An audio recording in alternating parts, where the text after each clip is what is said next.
Canal 2 Televisión San Antonio presenta Imago Mundi, la entrevista.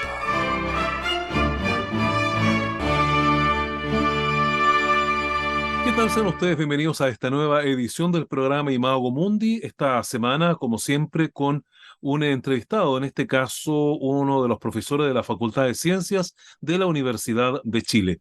Y en esta oportunidad nos toca conversar con el doctor Víctor Muñoz Gálvez, quien es profesor asociado del Departamento de Física de la Facultad de Ciencias de la Universidad de Chile.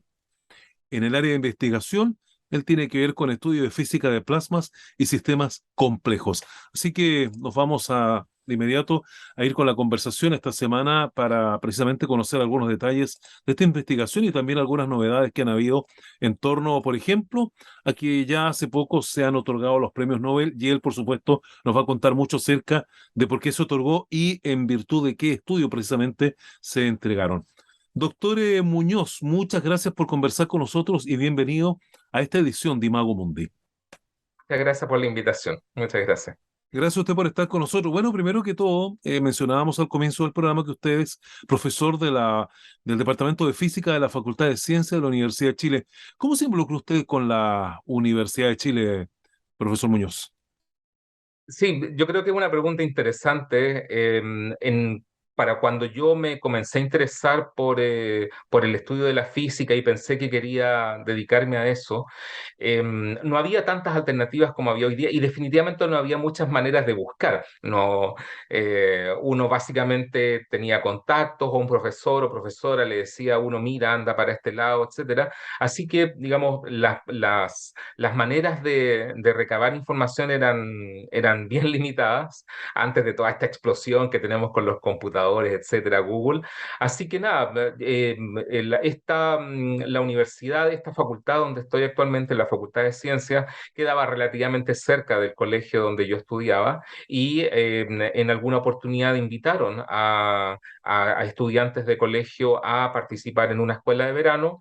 Yo aparecí, ¿ya? Y bueno, la verdad es que me encantó el lugar, me encantó el ambiente y confirmé que lo que me interesaba estudiar era esto, la física. Así que por ahí se dio la relación y de manera natural cuando entré a estudiar, di la prueba de ingreso, postulé a esta carrera, a esta facultad y ahora soy profesor, así que es una larga relación con esta facultad en realidad. Y doctor Muñoz, ¿y por qué usted decidió, entre todos los campos, estudiar, interesarse específicamente por la física? Creo que lo que me gustó era la posibilidad de entender la naturaleza que nos rodea, el mundo que nos rodea. Eh, cuando, cuando estaba en el colegio me gustaba también la matemática y había otros ramos que también me gustaban harto, pero de a poco me di cuenta que lo que más me atraía de las distintas áreas era la parte matemática, los cursos relacionados con matemática.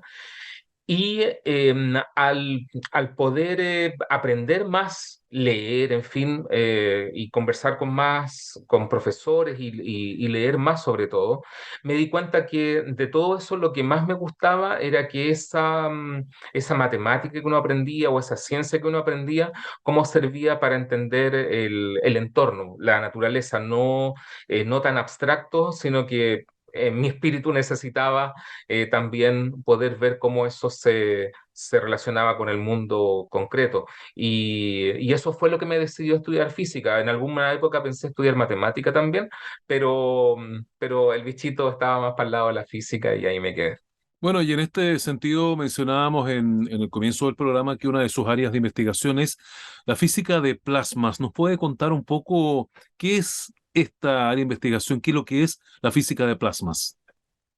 Claro, es un concepto no muy familiar y parte porque el concepto de plasmas no es muy usual en la vida diaria. Uno está acostumbrado, sobre todo como le enseñan a uno las cosas en el colegio, que existen los materiales en estado sólido, líquido, gaseoso uno vive con eso. Y la verdad es que esa descripción está bien, no es que uno lo estén engañando, sino que en realidad en el planeta Tierra la mayor parte de las interacciones que tenemos es con eso. O sea, tenemos aire alrededor nuestro, tenemos una oficina con madera atrás que está sólido, ahí veo una foto ahí del mar atrás, entonces está también todo líquido. Y la verdad es que nuestra relación con el entorno es básicamente con cosas que son o sólidos o líquidos o gaseosos. ¿Ya? Pero en la naturaleza, en el universo, mucho más allá de nuestro planeta, se dan muchas más situaciones posibles. Y una de las primeras de la cual la gente le tuvo conciencia es este estado raro que es el plasma, que es como si tuviéramos un gas, por ejemplo, y lo empezamos a calentar y en algún momento lo calentamos tanto que los electrones que componen las moléculas del gas se empiezan a desprender.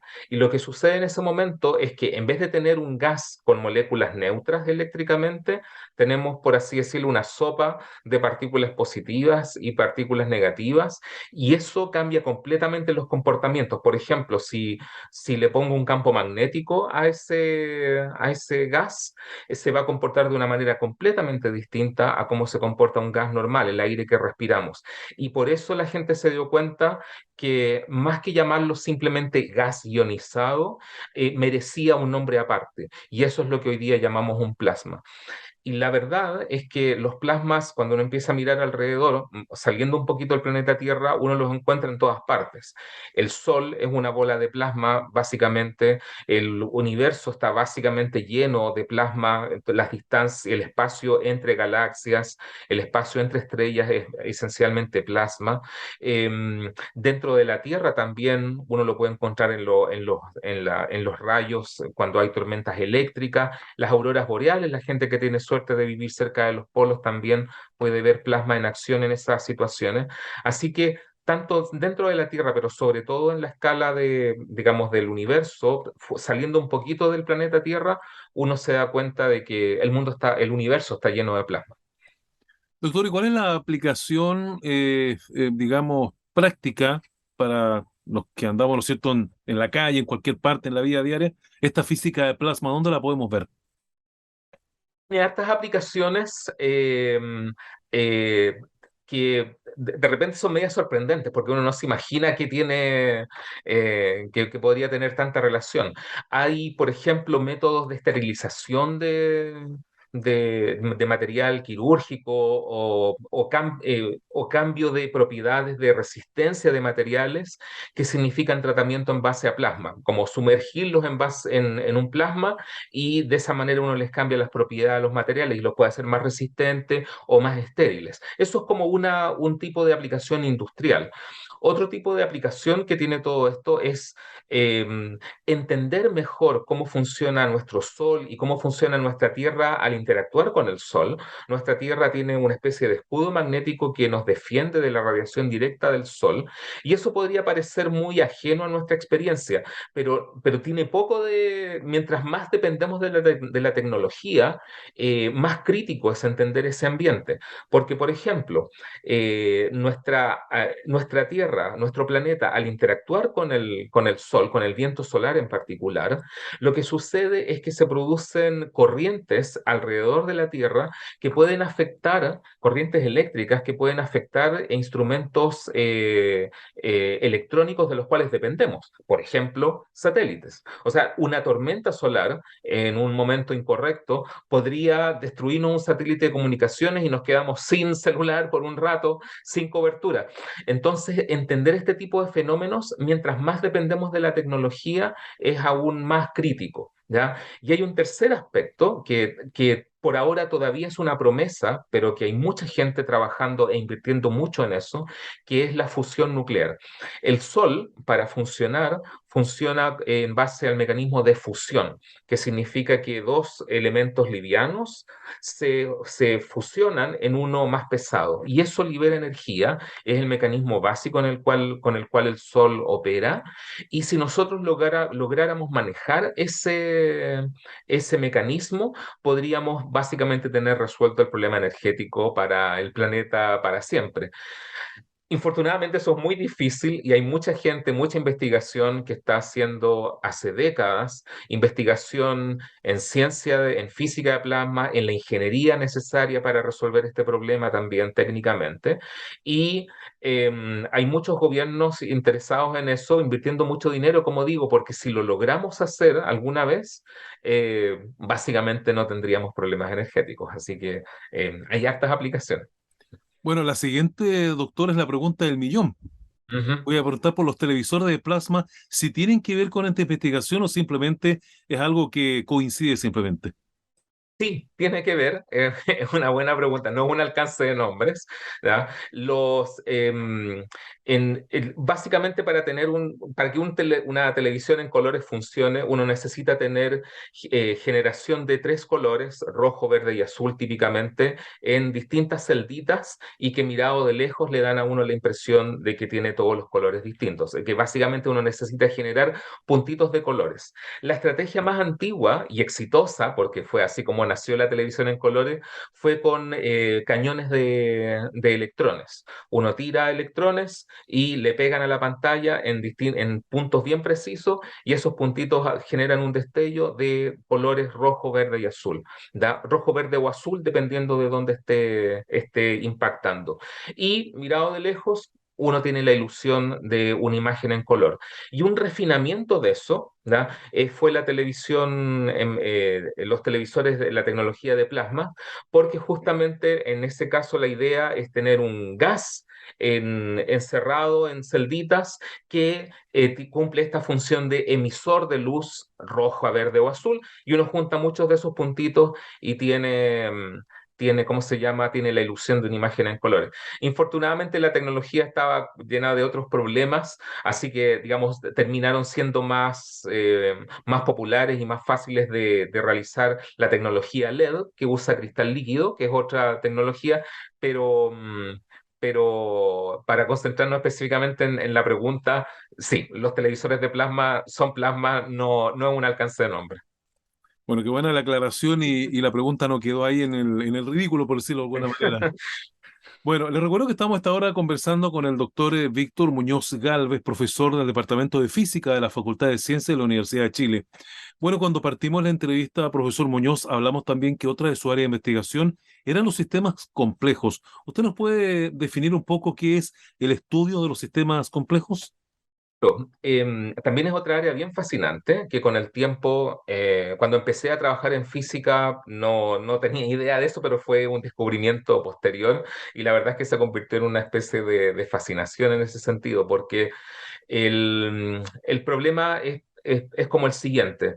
Supongamos que tenemos una bandada de pájaros que se mueven sincronizadamente, se mueven como un todo, podría ser un cardumen de peces, ¿ya? Entonces nosotros vemos que se mueven coordinadamente y uno se podría preguntar, hey, pero sucede que esta coordinación yo la podría esperar de un equipo ahora que estamos en los sudamericanos, ¿verdad? De un equipo de nado sincronizado, ¿verdad? Donde hay mucho entrenamiento, pero básicamente para animales que se mueven por instinto y que se supone que tienen menos capacidades intelectuales que los seres humanos. Entonces, ¿cómo explico que se muevan coordinadamente?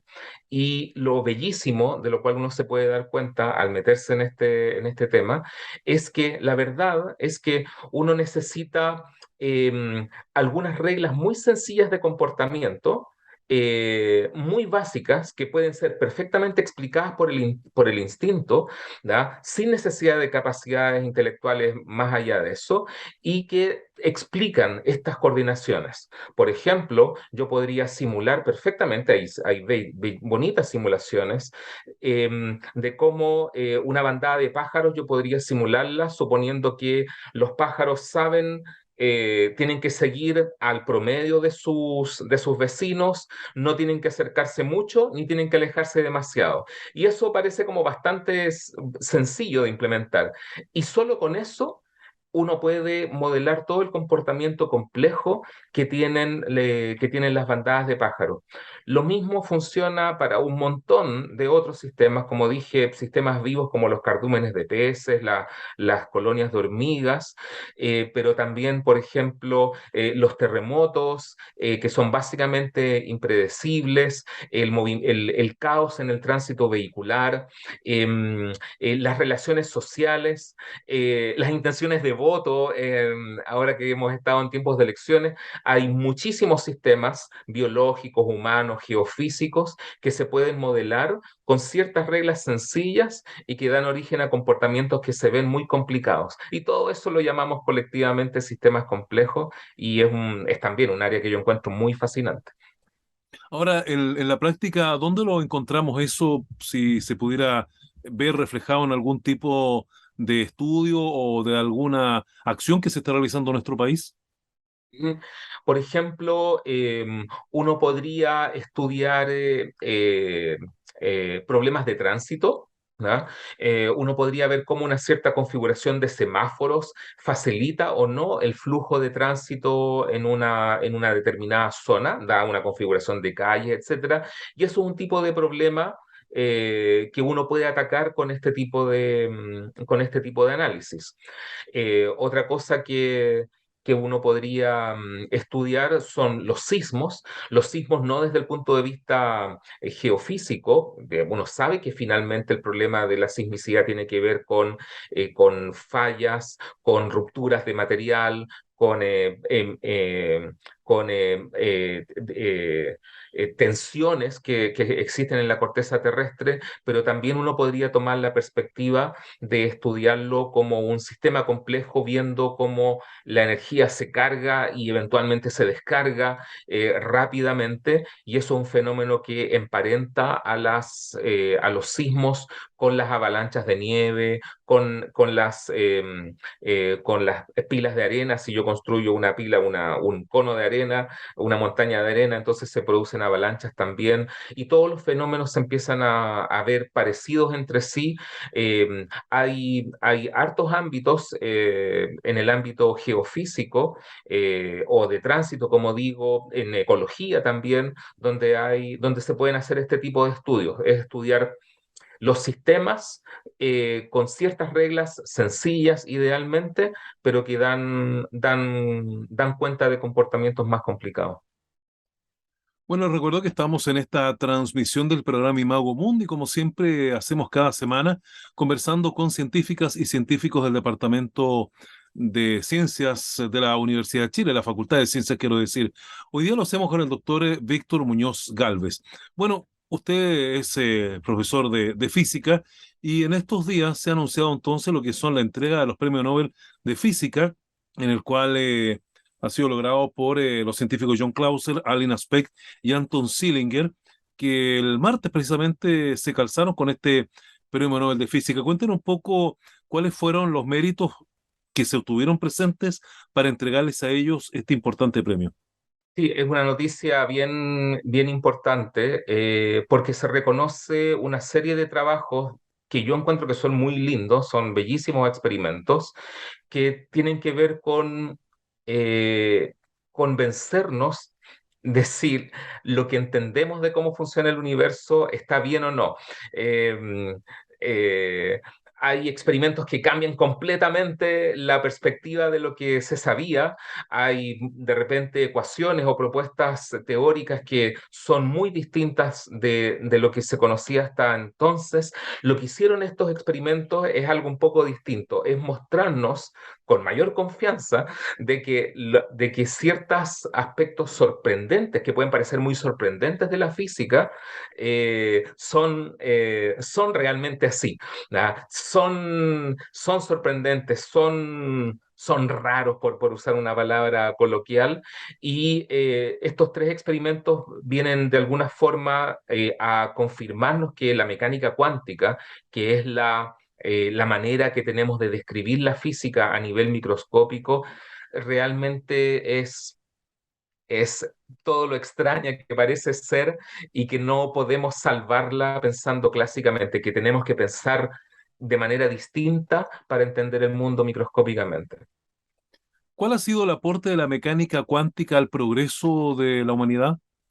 Un montón, la verdad. Al principio, la cuántica solamente apareció en el 1900, cuando fue propuesta originalmente. Se propuso como una manera de resolver conflictos con un experimento en particular. La radiación de un cuerpo ideal seguía cierto comportamiento cuando uno la medía, pero eso no se entendía con la física que existía hasta el momento, y la propuesta inicial era solamente para explicar ese experimento. El problema es que al hacerlo, la gente se dio cuenta que era de verdad una revolución, porque significaba pensar de manera completamente distinta la manera en que funciona el universo cuando hablamos de escalas pequeñas, a nivel de átomos, de moléculas, de electrones, de protones, ¿ya?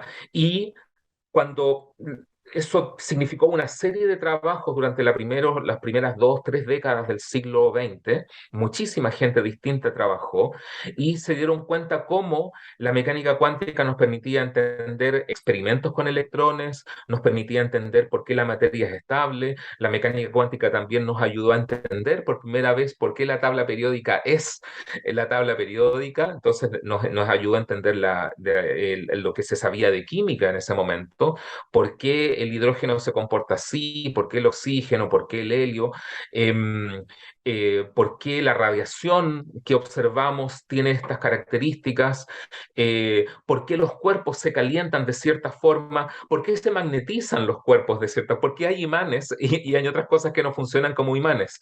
Eh, la cantidad de cosas distintas que empezó a explicar la mecánica cuántica fue simplemente abrumadora. Así que ha tenido un montón de importancias para entender la física, y también para poder hacer aplicaciones, a poder hacer mejores conductores del calor, mejores conductores de la electricidad, eh, aplicaciones tecnológicas de distinto tipo. La verdad es que la mecánica cuántica es una teoría bien fundamental para nosotros. Y en este sentido, me gustaría un poco saber cómo se relaciona usted entonces con los experimentos realizados por los ganadores del Premio Nobel de Física. Bueno, yo no mucho en particular porque trabajo en un área distinta de investigación. ¿Mm? Eh, Trabajo con problemas que son más de índole astrofísico, y si bien en algunos puntos podrían tocar situaciones cuánticas, en general trabajo con sistemas más grandes, como para que la mecánica cuántica sea válida. Donde la mecánica cuántica brilla, no es sobre todo cuando estamos hablando de escalas pequeñas. Y lo que sucede con estos experimentos es que, si bien es cierto, la mecánica cuántica tuvo muchos éxitos a comienzos del siglo XX para explicar un montón de cosas, empezó la gente a cuestionarse qué es lo que significaba esto, ¿ya? ¿Cómo era posible que la cuántica funcionara? Y al hacerlo, algunos empezaron a hacer algunas preguntas incómodas, bien incómodas, porque se dieron cuenta de que no entendíamos realmente cómo funcionaba la mecánica cuántica, ¿ya? Y, y en ese proceso, eh, es que los experimentos que se premiaron esta semana ayudaron a consolidar esas bases del conocimiento, porque esas dudas que empezaron a surgir, eh, que eran muy válidas y que fueron hechas por gente bien famosa. De hecho, Einstein entre ellos tenía varias objeciones respecto a la mecánica cuántica, y, y empezaron a salir estas preguntas sobre aspectos de interpretación que la gente no entendía. Y todos en el fondo nos beneficiamos de ese conocimiento, porque en la medida que entendemos mejor las teorías fundamentales de la naturaleza, todos trabajamos con un poco más de confianza de que estamos trabajando con teorías que funcionan. Bien, doctor Muñoz, yo le quiero agradecer que haya participado con nosotros en el programa Imago Mundi esta semana, pero obviamente le quiero dejar estos minutos para que usted nos quiera agregar algo que no le hayamos preguntado o que usted simplemente considere importante mencionarnos a esta hora. Sí, muchas gracias. La verdad es que creo que es interesante como mirar un poco más el detalle de lo que fueron estos premios que se dieron, ¿ya? Einstein y dos colegas, Podolsky y Rosen, pusieron unas paradojas, una paradoja que se llama paradoja EPR por las iniciales de ellos, en que dijeron, mire, ¿sabe? Si la mecánica cuántica funcionara, entonces fuera verdad, entonces tendría que aceptar que una partícula que yo mido en este punto del espacio me determina los resultados de la medición de una partícula que está acá, incluso si están muy alejadas unas de otras. Y eso genera una serie de problemas bien complicados. Eso es lo que se llama la paradoja de PR.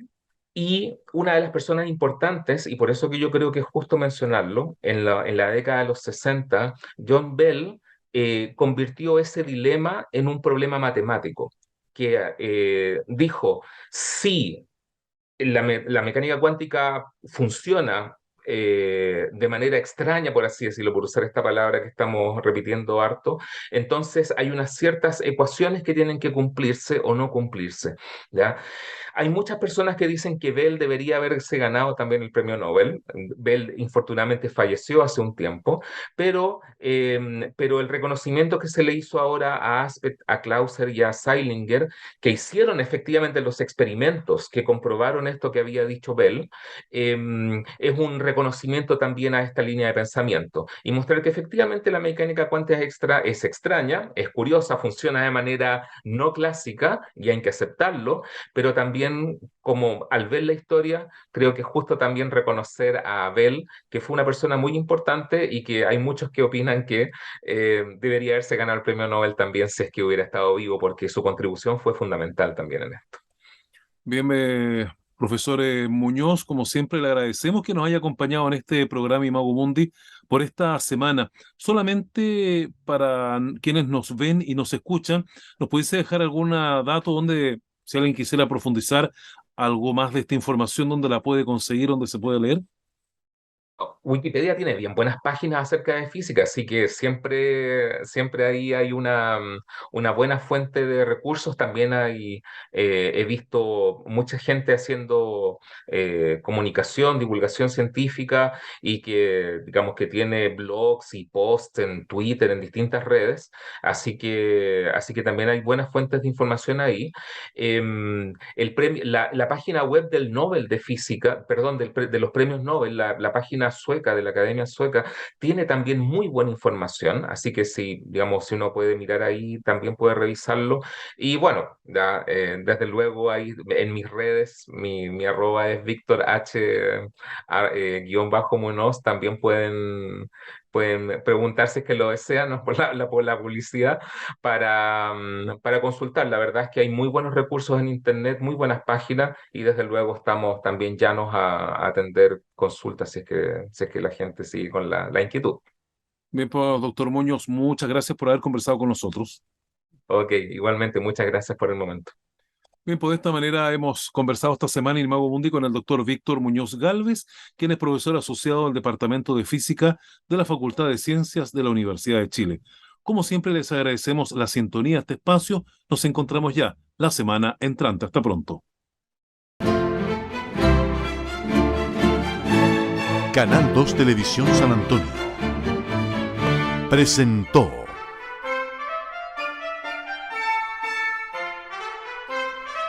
Imago Mundi, la entrevista.